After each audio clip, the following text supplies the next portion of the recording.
ito ay rated SPG.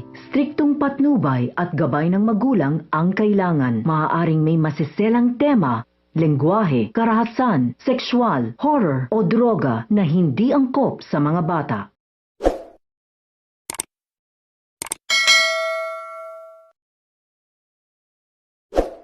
So, ayun na nga, sa nangyayari nga sa karir ni Dara ay sinisisi niya itong si Menshi dahil siya umano ang dahilan sa kanyang pagbagsak.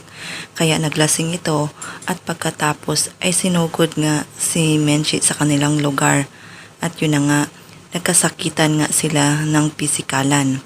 Samantala, nagbanding naman sina Jenny at Megan kasama ang kanilang lola Amelia. Nagplastikan nga ang dalawa dahil gusto nilang mapasaya ang kanilang lola. Pero pagkatapos, nag-away na naman muli. Samantala, habang masaya nga nag-uusap sina Jenny kasama ang kanyang pamilya, ay biglang dumating itong si Dara. Tinanong siya ni Menshi kung ano umano ang ginagawa niya doon. Pero inonsulto nga ni Dara itong si Menshi. Habang nasa stage umano siya naman ay nagdadala ng gamit ng kanyang anak. Hindi na ba kaya titigilan ni Dara ang pamilya ni Jenny, lalong-lalo na itong si Menshi? At hanggang saan naman makakatimpi itong si Menshi sa ginagawang pang-iinsulto sa kanya ni Dara? Sasabihan naman ni Miss Anya itong si Miss Monica kung hindi ba sila nagkamali na binigyan nila ng chance itong si Megan. Baka nabulag lang umano sila sa possibility na siya ang ipagtatapat kay Jenny.